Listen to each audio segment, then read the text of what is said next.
हमारी आज की कहानी का नाम है सत्संग बड़ा है या तप। एक बार विश्वामित्र जी और वशिष्ठ जी में इस बात पर बहस हो गई कि सत्संग बड़ा है या तप बड़ा है।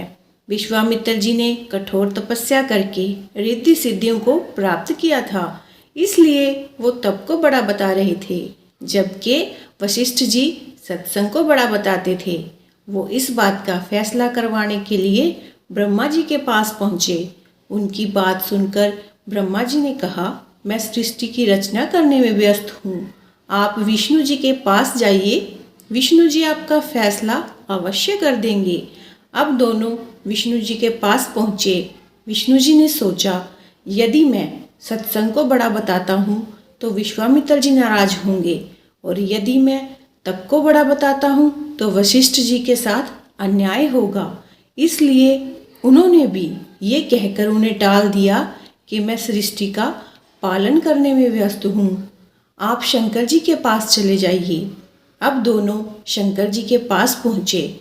शंकर जी ने उनसे कहा, ये मेरे बस की बात नहीं है, इसका फैसला तो शेषनाग जी कर सकते हैं। अब दोनों शेषनाग जी के पास पहुँचे। शेषनाग जी ने उनसे पूछा, कहो ऋषियों, कैसे आना हुआ? वशिष्ठ जी ने बताया, हमारा फैसला कीजिए कि तप बड़ा है या सत्संग बड़ा है। विश्वामित्र जी कहते हैं कि तप बड़ा है और मैं सत्संग को बड़ा बताता हूँ।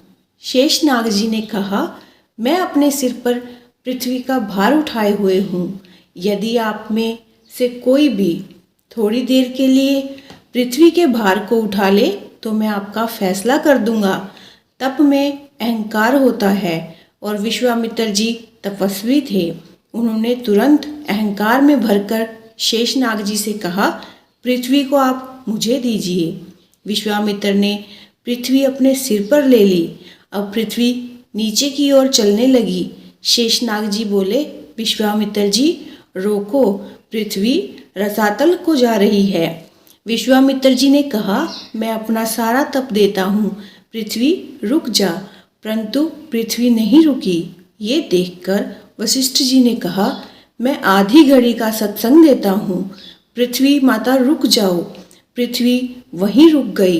अब शेषनाग जी ने पृथ्वी को अपने सर पर ले लिया और उनको कहने लगे, अब आप जाइए।